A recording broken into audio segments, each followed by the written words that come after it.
என்னோட உருவத்துல ஒருத்தர் வந்து கொஞ்சம் கூட சந்தேகமே வராத அளவுக்கு எப்படி இந்த மாதிரி நாடகம் ஆட முடியும்? சாதாரண மனுஷங்களால இப்படி எல்லாம் பண்ணவே முடியாது சார். ஏதோ துஷ்ட சக்தியோட வேலையா இருக்குமோ தோணுது. ஏய் மயூரி, சும்மா இருக்கியா? சித்தியே கூட்டிட்டு போன்னு சொன்னதுக்கு அப்புறம் உனக்கு என்ன? ஒரு நிமிஷம் அர்ஜுன். மயூரி இவ்வளவு தூரம் சொல்லும் போது நான் சொன்ன வார்த்தையா நான் ஏன் பின் வாங்க கூடாதுன்னு யோசிச்சுட்டு இருக்கேன். ஆத்திர அவசரப்பட்டு கோவப்பட்டனா காரியமே கெட்டுடும். இவகிட்ட ரொம்ப நாசுக்கா தான் நடந்துக்கணும். இப்போ நீங்களே எப்படி பேசுனீங்க? இது உண்மைதானே? இதெல்லாம் சகஜம்தான் அமிர்தா. சண்டை வந்ததுக்கு அப்புறம் இந்த மாதிரி தயக்கம் வருது யதார்த்தம் தான். நீ நிம்மதியா அவன் கூட போயிட்டு வா. அர்ஜுன் கிட்ட நல்லா மனசு விட்டு பேசு. சாயந்தரம் வரைக்கும் நல்லா ஊரை சுத்திட்டு சந்தோஷமா ஹோட்டல்ல சாப்பிட்டுட்டு ஃப்ரெஷ்ஷா வீட்டுக்கு வாங்க. சாயந்தரத்துக்குள்ள உங்களுக்குள்ள இருக்கிற பிரச்சனைகளும் தயக்கங்களும் சரியாயிடும். ஓகேவா? இருந்தாலும் மயூரி, ஷோ, நீ சும்மா சாக்கு சொல்லிட்டு இருக்காத. வா, வாங்குறல. பாவம் அர்ஜுன் உனக்காக காத்துக்கிட்டு இருப்பான். சீக்கிரம் கிளம்பு. போ அமிர்தா, போ. இப்போதைக்கு என் கை ரெண்டும் கட்டி போட்டிருக்க. வேற வழி இல்லாம உங்க 2 பேரையும் நான் ஒன்னா அனுப்ப வேண்டியது இருக்கு. எனக்கும் உங்க 2 பேரையும் ஒன்னா சேர்த்து வச்சு பார்க்க இரிட்டேட்டிங்கா தான் இருக்கு. ஆனா என்ன பண்றது, எல்லாம் இந்த பாட்டி பண்ற வேலை. போ போ. இப்போதைக்கு என்னால உன்னை எதுவும் பண்ண முடியாது. அதனால எவ்வளவு சந்தோஷப்பட்டுக்கணுமோ அர்ஜுனோட சேர்ந்து அவ்வளவு சந்தோஷப்பட்டுக்கோ. ஏன்னா இதுக்கப்புறம் தான் இந்த மயூரியோட கேமே ஸ்டார்ட் ஆக போகுது.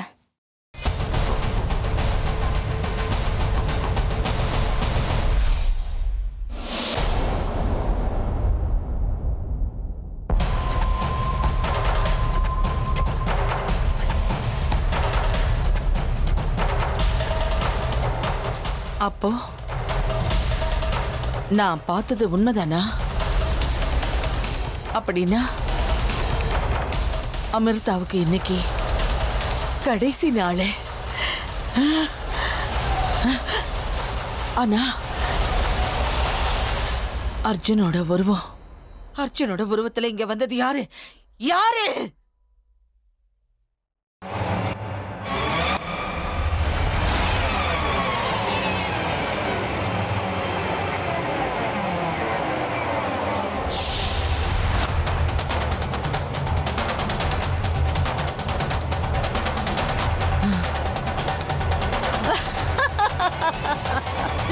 அவன் அர்ஜுன் கிடையாதுன்னு எனக்கு அப்பவே தெரிஞ்சு போச்சு.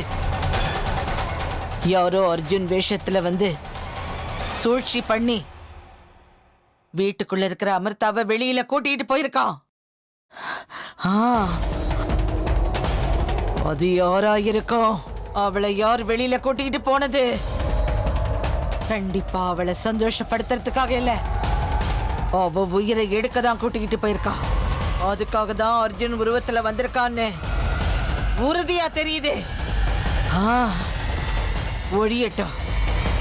இன்னைக்கு உயிர் ஒழிஞ்சு போகட்டும். அவ பலி ஆகட்டும். என்னோட வாழ்க்கையில மிகப்பெரிய முள்ளா இருக்கிறது அந்த அமிர்தா தான். இன்னைக்கு அவ வீட்டை விட்டு வெளியே போயிருக்கா. அவ மறுபடியும் இந்த வீட்டுக்குள்ள வரக்கூடாது. கூடாது. அவ மறுபடியும் இந்த வீட்டுக்குள்ள வரக்கூடாது. வரவே கூடாது.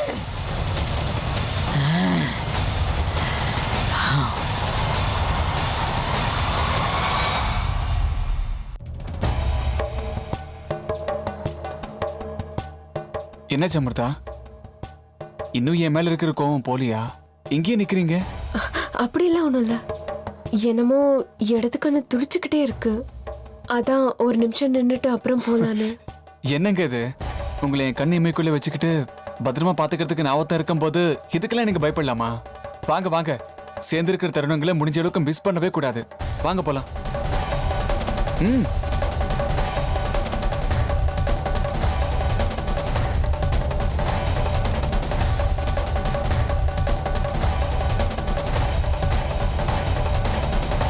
அர்ஜுன், ஒரு நிமிஷம். சொல்லுங்க சித்தப்பா. என்ன புருஷன் பொண்டாட்டி 2 பேரும் சேர்ந்து வெளியில போறீங்க போல இருக்கு. வெளியில போகும்போது எங்க போறீங்கன்னு கேட்க கூடாது. இருந்தாலும் பரவாயில்ல சித்தப்பா, குடும்பத்தில் உள்ளவங்க கேட்கறதுல எந்த தப்பும் இல்லை. சும்மா அப்படியே வெளியில போயிட்டு வரலான்னு கிளம்பணும். ரொம்ப நாள் ஆச்சுல்ல, அமிர்தாவுக்கும் சேஞ்சா இருக்கும்ல. ஓ அப்படியா, போயிட்டு வாங்க. ஆனா ஜாக்கிரதைப்பா. ஏன் சித்தப்பா?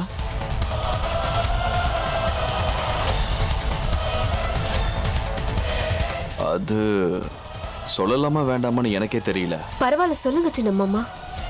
உங்க முகத்துல இன்னைக்கு ஏதோ ஒரு விசித்திரமான குழப்பம் தெரியுதே. அதெல்லாம் ஒண்ணும் இல்ல அமிர்தா. அது நம்ம குடும்பத்து மேல துஷ்ட சக்திகளோட பார்வை விழுந்திருக்குன்னு எனக்கு சந்தேகமா இருக்க. உங்க 2 பேர் கல்யாணத்துல ஏதோ ரகசியம் அடங்கி இருக்க.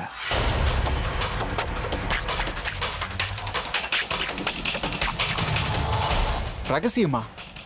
என்னது? அது என்னன்னு எனக்கும் தெளிவா தெரியாதுப்பா. அர்ஜுன் மயூரி கல்யாணத்தை யாரோ வேணும்னு தடுத்து நிறுத்திருக்காங்க. அந்த கல்யாணத்தை நிறுத்தி யாரோ சுயநலத்துக்காக உன்னை இந்த வீட்டுக்கு கொண்டு வந்து சேர்த்திருக்காங்க. அதுதான் யாருன்னு தெரிய மாட்டேங்குதா. ஆனா ஒண்ணு மட்டும் உறுதிமா, இவ்வளவு தூரம் கண்டுபிடிச்ச எனக்கு அந்த ரகசியத்தை கண்டுபிடிக்கிறது பெரிய விஷயம் இல்ல. கூடிய சீக்கிரத்திலேயே அது யாருன்னு நான் கண்டுபிடிச்சே தீருவேன். இது வரைக்கும் யாருக்குமே தெரியாது. இந்த ரகசியம் இவருக்கு மட்டும் எப்படி தெரிஞ்சது? என்ன சித்தப்பா அது? அமிர்தாவை நான் மனசார காதலிச்சு தானே கல்யாணம் பண்ணிக்கிட்டேன். யாரோ எதுக்கும் சூழ்ச்சி பண்ணி எனக்கு அமிர்தாவுக்கும் ஏன் கல்யாணம் பண்ணி வைக்கணும்? அதுவும் இல்லாம இதுல அவங்களுக்கு என்ன லாபம்? நீங்க ஏதோ தப்பா கற்பனை பண்ணிட்டு இருக்கீங்க போல இருக்கு. உனக்கு தெரியாத பல விஷயங்கள் உலகத்துல இருக்கு அர்ஜுன். ஆனா இப்போதைக்கு எதுவுமே தெளிவில்லாம இருக்கு. எதையும் என்னால சரியா சொல்ல முடியல. பார்க்கலாம். ஆனா யாரும் நம்ம குடும்பத்தோட நிம்மதியை கெடுக்கிறதுக்கு சூழ்ச்சி பண்றது மட்டும் உண்மை.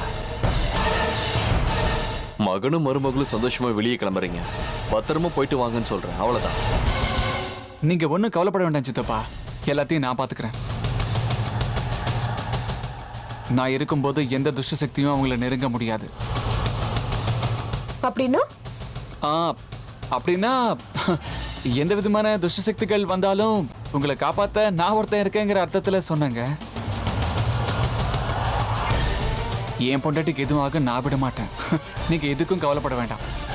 சித்தப்பா, நாங்க போயிட்டு வரோம். சரிப்பா, பார்த்து போயிட்டு வா. வாங்க.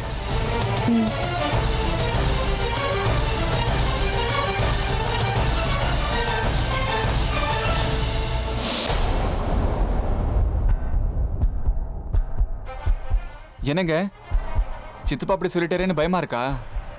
இல்ல, அப்படிலாம் ஒண்ணும் இல்ல. அப்படிலாம் யோசனை பண்ணிட்டு வீட்டுக்குள்ளேயே உட்கார முடியாது. அது எல்லாத்தையும் மறந்துட்டு நிம்மதியா ஊர் சுத்தலாம். வாங்க. இன்னும் ஏன் இப்படி தயங்குறீங்க? வா அமிர்தா.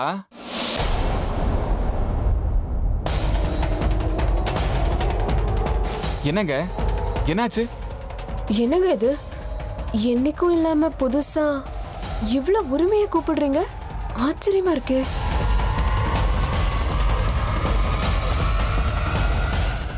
சாரி சாரி, ஏதோ டென்ஷன்ல இருந்தேன். என்ன மன்னிச்சிருங்க அமிர்தா.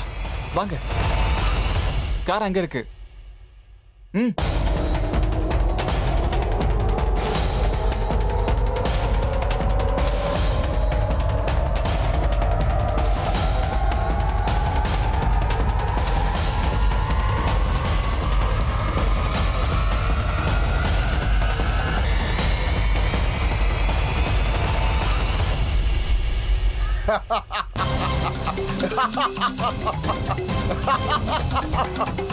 நான் உருவாக்குன அந்த சக்திகள் அந்த நாகராணியை இப்ப நெருங்கிடுச்சு. நாகராணி, நீ எவ்வளவு சக்தி வாய்ந்தவளா வேணாலும் இருக்கலாம். ஆனா நான் உருவாக்கி இருக்கிற இந்த சக்திகளை, அதோட சுய ரூபத்தை என்னைக்குமே உன்னோட சக்திகளால கண்டுபிடிக்க முடியாது நாகராணி. இதுதான் இந்த யக்ஷனோட விசேஷமான சுய ரூபம். நான் யாருங்கிறத யாருக்கும் தெரியப்படுத்தாத அளவுக்கு ரொம்ப விசேஷமான குணம் என்னோட சக்திகளுக்கு இருக்கு.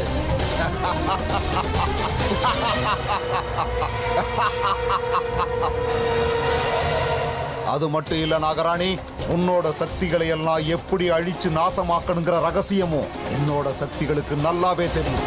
மொத்தத்துல என்னோட சக்திகளுக்கு முன்னாடி நீ எதுவும் செய்ய முடியாம நிராதரவா நிக்க போற நாகராணி. எல்லாத்துக்கும் இப்ப தயாராயிரு. ஜெய் யக்ஷராஜா.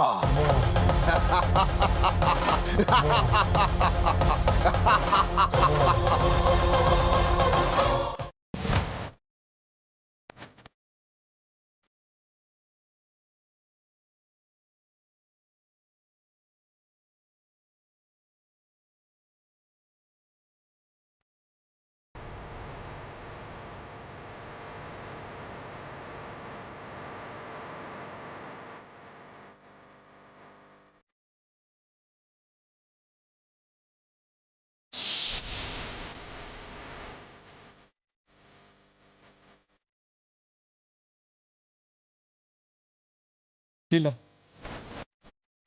நான் பண்றது தப்பு இல்ல. அமிர்தா மேல கோவப்படுறதுக்கும் அவங்கள நான் வெறுக்கிறதுக்கும் என்கிட்ட நியாயமான காரணங்கள் இருக்கு. அவங்கள நான் இப்படி வெறுக்கிறதுல எந்த தப்புமே கிடையாது. எனக்கு இப்ப அமிர்தாவை பார்த்தாலே பிடிக்கல. பின்ன என்ன, அவங்களுக்கு என் மேல எந்த விதமான உணர்வுகளும் இல்லை. காதலிக்கிறவங்களும் நம்மளை காதலிச்சாதானே அந்த காதலுக்கு ஒரு அர்த்தம் இருக்கும். இல்லைன்னா அது பேரு காதலும் இல்லை, பைத்தியக்காரத்தானு சொல்லுவாங்க. பைத்தியமா இருந்தேன். இத்தனை நாளா அமிர்தம் மேல இருந்த காதலால நான் பைத்தியமா இருந்தேன். ஆனா இனிமே அப்படி இருக்காது. இனிமே நான் அப்படி இருக்க மாட்டேன். அமிர்தாவோட உண்மையான ஸ்வரூபம் என்னன்னு எனக்கு புரிஞ்சு போச்சு. இது அர்ஜுனாச்சே. I hate you, Amrita. I hate you.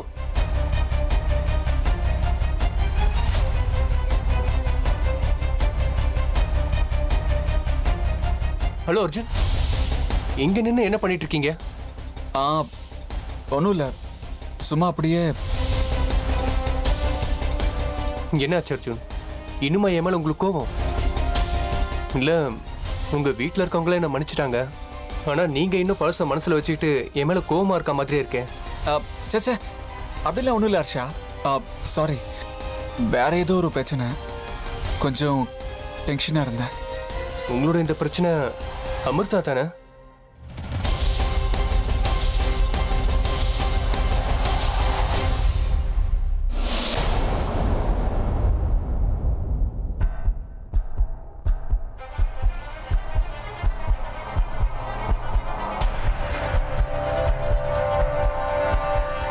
என்ன அமிர்தா, ஏன் எதுவுமே பேசாம வரீங்க?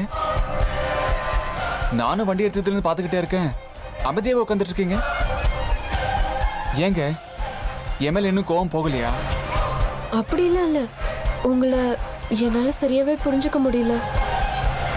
ஏன்னா நீங்க ஒவ்வொரு நிமிஷம் ஒவ்வொரு மாதிரி இருக்கீங்க. எனக்கும் அப்படிதாங்க, உங்களை என்னால புரிஞ்சுக்கவே முடியல. அதுக்கு நீங்க தான் காரணங்கிறத மறந்துட்டீங்க போல இருக்கு. இருக்கலாங்க, ஒருத்தரோட நடவடிக்கை இன்னொருத்தரோட நடவடிக்கைக்கு காரணமா இருக்கலாம். நாம என்ன செய்யறோமோ அதுக்கேற்ற மாதிரி தான் பலனும் கிடைக்கும்னு சொல்லுவாங்க. இருந்தாலும் எல்லா நடவடிக்கைகளுக்கும் ஒரு காரணம், ஒரு குறிக்கோள் இருக்கும் இல்லையா? அதுல எந்த தப்புமே நடக்கக்கூடாது இல்லையா?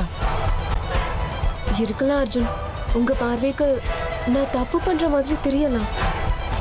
மேலோட்டமா பார்க்கும்போது அப்படி தோன்றது சகஜம். ஆனா எல்லார் பார்வைக்கும் மேலோட்டமா இருக்கிற தப்பு தான் தெரியுமே தவிர அதுக்கு பின்னாடி இருக்கிற காரணம் தெரியறதே இல்லை. எப்பவுமே எல்லா சம்பவங்களுக்குமே ஒரு பக்கம் மட்டும்தான் இருக்கும்னு நினைக்க கூடாது. பலவிதமான முகங்கள் இருக்கும் இல்லையா? நீங்க அதை புரிஞ்சுக்கிட்டாலே போதுங்க. சரி விடுங்க, நமக்கு இந்த மாதிரி பல முகங்கள்லாம் புரியாது, சரியா? இது பாருங்க, நம்ம ரெண்டு பேருக்கு நடுவுல இது வரைக்கும் என்ன நடந்துச்சோ அது எல்லாத்தையும் முழுசா மறந்துடலாங்க.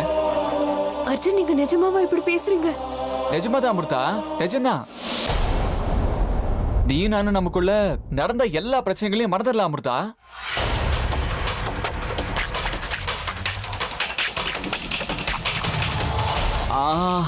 ஐயோ, இன்னைக்கு எனக்கு என்னாச்சுன்னு தெரியலையே.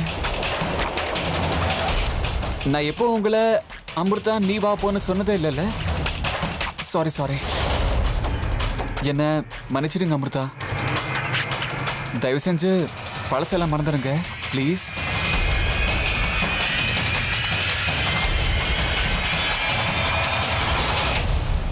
என் உலகமே அமிர்தா தானு எவ்வளவு ஆசையா அவங்க மேல உயிரை வச்சிருந்தேன் தெரியுமா? ஒரே ஒரு நாள் கூட அவங்கள உரிமையில நான் பேசினதே கிடையாது. அந்த அளவுக்கு அவங்க மேல மரியாதை. கல்யாணம் ஆகி 100வது நாளை கொண்டாட 100 முத்த கோர்த்து அவங்க கால கொலுசை கட்டினேன். ஆனா ச்சே, விடுங்க. நீங்க பேச விட்டீங்கன்னா நான் பேசிக்கிட்டே இருப்பேன். அப்பவே நீங்க ஏதோ பேசணும்னு சொன்னீங்கல்ல, என்னது? முதல்ல அமிர்தா உங்களுக்கு எப்படி அறிமுகம் ஆனாங்கன்னு சொல்லுங்க, அப்புறம் நான் சொல்றேன். ஏங்க சும்மா தான் கேக்குறேன் அர்ஜுன். இல்ல உங்க காதலை பத்தி இவ்வளவு உயர்வா சொல்லிட்டு இருக்கீங்கல்ல, அதான் எங்க சந்திச்சீங்க, எப்படி சந்திச்சீங்க, இதெல்லாம் தெரிஞ்சுக்கிற ஆர்வம் அதான். என் பாட்டுக்கு நான் எங்கேயோ இருந்தேங்க. தென்றல் காற்று மாதிரி என் வாழ்க்கையில வந்தாங்க. எனக்கு அவங்க நிழல் கொடுப்பாங்க, என் வாழ்க்கையில விளக்கேத்தி வைப்பாங்கன்னு கற்பனை எல்லாம் பண்ணிக்கிட்டு கல்யாணம் பண்ணிக்கிட்டேன்.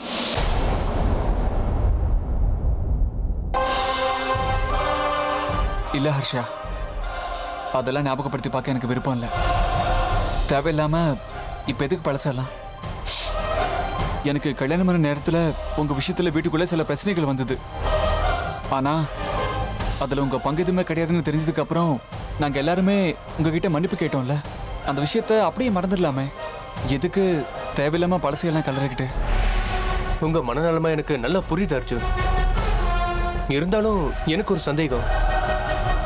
ஆரம்பத்துல உங்களை வேண்டாம் வேண்டாம்னு ஒதுக்குனவங்க மயூரிக்கும் உங்களுக்கும் நிச்சயதார்த்தம் ஆனதுக்கு அப்புறம் உங்களை எனக்கு பிடிச்சிருக்கு, உங்களை தான் கல்யாணம் பண்ணிக்க ஆசைப்படுறேன்னு அமிர்தா ஏன் அப்படி சொன்னாங்க?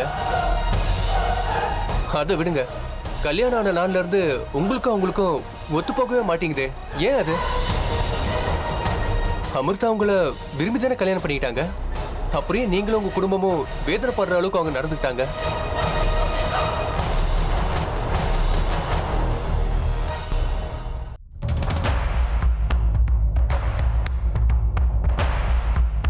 இவங்க 2 பேரும் போய் ரொம்ப நேரம் ஆயிடுச்சே.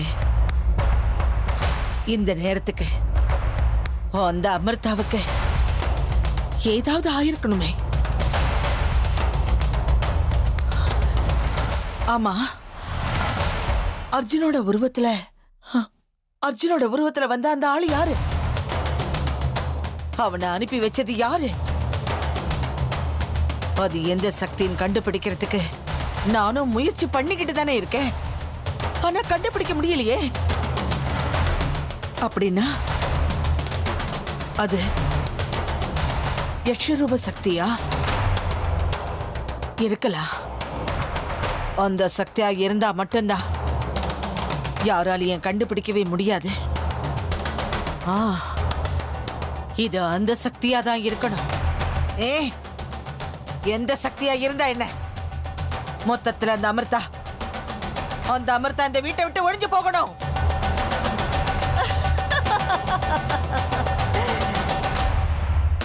பரவாயில்லையே,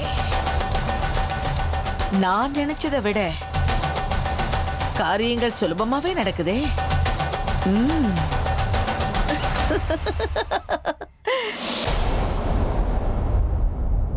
பாட்டிமா, மயூரி, எதுக்கு உனக்கு இவ்ளோ கோவம்? பின்ன நீங்க செஞ்ச காரியத்துக்கு நான் சந்தோஷமா துள்ளி குதிச்சா வர முடியும்? ஏய், இப்ப என்ன ஆச்சுன்னு எரிஞ்சு விழற? இன்னும் என்ன ஆகணும் பாட்டிமா? இத்தனை நாளா அந்த அமிர்தாவை அர்ஜுன் கிட்ட இருந்து நீ எப்படியாவது பிரிக்கணும்னு என் மண்டைய போட்டு குழப்பிட்டு இருந்தீங்கல்ல. ஆனா இன்னைக்கு நான் உங்களை பிரிக்கிறதுக்கு எவ்வளவு கஷ்டப்பட்டு முயற்சி பண்றேன். நடுவுல நீங்களே வந்து உங்க வாயாலேயே 2 பேரும் வெளியில போயிட்டு வாங்கன்னு ஆசீர்வாதம் பண்ணி அனுப்புறீங்களா? அத கேட்டுட்டு எனக்கு எவ்வளவு வயித்தறிச்சலா இருந்தது தெரியுமா? ஏன் பாட்டி, ஏன் இப்படி எல்லாம் பண்றீங்க? உங்க மனசுல என்னதான் இருக்கு? எதுக்காக என்னோட எல்லா முயற்சியிலையும் மண்ணள்ளி கொட்டி வேடிக்கை பாக்குறீங்க? ஏன் பாட்டி, ஏன் குழந்தையையும் கிள்ளி தொட்டிலையும் ஆட்ட பாக்குறீங்க? சொல்லுங்க பாட்டிமா. முடிச்சிட்டியா? இரு.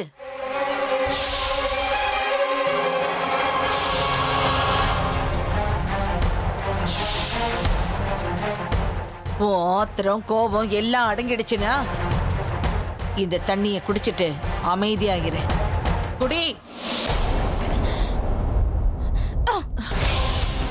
மயூரி, இந்த கோபம் ஒரு பொண்ணுக்கு நல்லதில்ல. கோபமா? எனக்கு வர ஆத்திரத்துக்கு இந்த வீட்டையே எரிச்சு தள்ளணும்னு இருக்க. அதுக்கு தான் சொல்றது, ஆத்திரக்காரனுக்கு புத்தி மட்டுன்னு. நீ நினைக்கிற மாதிரி எல்லாம் எதுவும் நடக்கல, நடக்க போறதும் இல்ல. நீ தைரியமா இரு.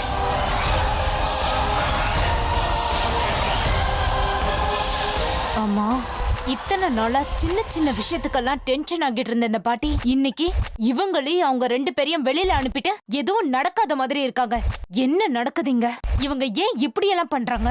என்னாச்சு இந்த பாட்டிக்கு? இல்ல, நான் இதை இப்படியே விட போறதில்ல.